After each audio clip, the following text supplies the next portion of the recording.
We stretch time, we stretch life, we stretch time, we stretch life.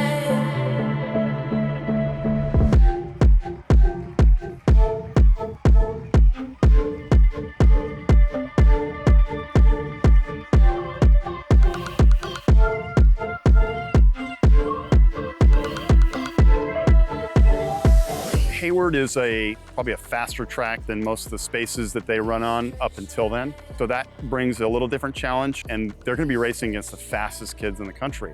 And I think you're gonna naturally see these kids drop their times, and you're gonna see all kinds of PRs all over the place because it brings out a different level of competition, and the kids rise to that. The newness of it or the mystique of Hayward will be not foreign to them. Hayward's a fun environment, and it's a full suite.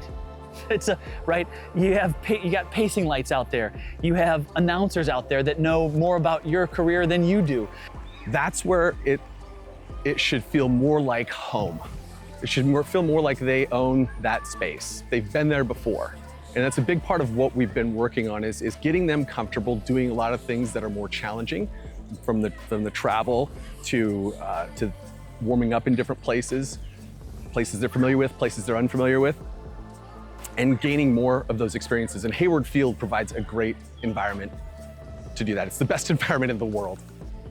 The highest number of athletes from a club team was 11 last year. You look at where we're at this year, and we have 21 athletes that qualified. Results are great, but it really speaks to what they're doing together. They're raising each other's standards.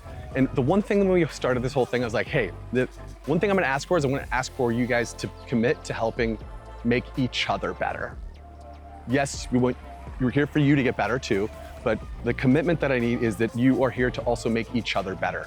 Because I think that environment, it's a rising tide lifts all boats environment. It's a growth mindset, opposite of scarcity mindset. And I see so many different times in life with the different experiences where one of them works really well and one of them works really poorly. It doesn't work at all. So setting that up as the stage to start this thing off that was a part of it. I had no idea we're gonna go past 10 weeks. I had no idea we would keep going to where we're going today with 21 qualified for that meet. It is really, I'm proud of the kids, but I'm also really proud of the humans that they're becoming. You know, like I see them, a girl runs off of the course crying about her 800-meter time, and there's 7 other girls coming over there to support her. You know, the young boy at practice that's having a hard time, and you've got one that's ready to go help him out. So if they could carry that on through their life, supporting other people and making people feel good and helping them in that way, that's what is happening at an amplified level within the group at YTF. I love that it's succeeded in the way that it has to help lift them all up, and I hope that it starts to spread. I hope that it starts to become a more common practice, because it makes a difference, and it's those small things that actually really, I think, make the biggest difference.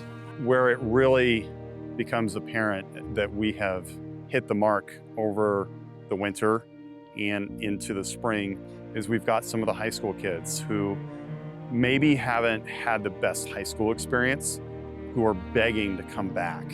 And they come back at the first opportunity they can to get some training with Tom or Justin or me or Coach Kyle or Liz. And they come back and they want to be here with their friends.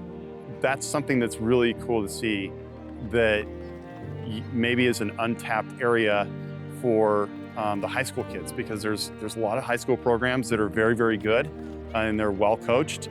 And there's also some that just, you know, they aren't as well coached, and they're trying. The coaches are doing their very, very best, but sometimes the kids need a little bit more, and they're used to some of these offerings that Tom and Justin and everybody's put together. So having a few of those high school kids come back because they just craved this family that has been eye-opening to me, and really fun to welcome them back, and everybody's like happy to see each other. That's what's been fun. I love being able to come to practice every day and being excited to run because I know that I'm going to be able to see my friends and that my coaches care about me, so it's never I feel like I'm being pushed. I always feel like if I'm not feeling great that day or something's hurting, I can just tell the coach and he always understands. All the coaches do, and I just feel really supported.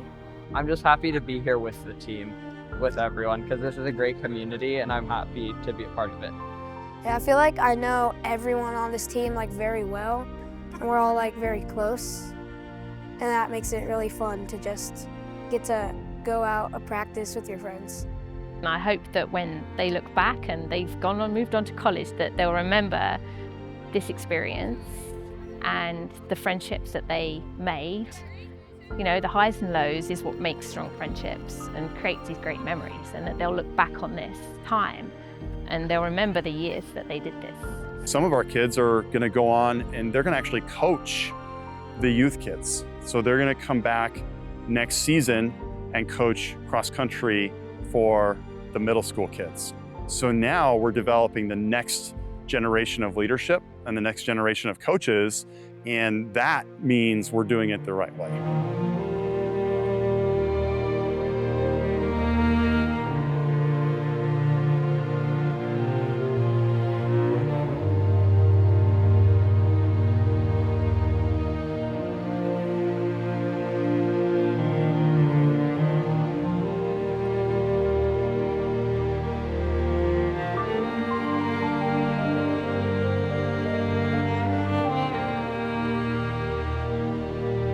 Season 2 was a good test of what happens when you raise the standards. What happens when you raise the standards of a group? What happens when a group comes together with a commitment to make each other better? Things that have all collectively happened and come together from coaches, parents, athletes, community members, that has resulted in some really positive outcomes. Positive in terms of supporting each other. That's not a natural thing, right? It has to be built into the team and the culture.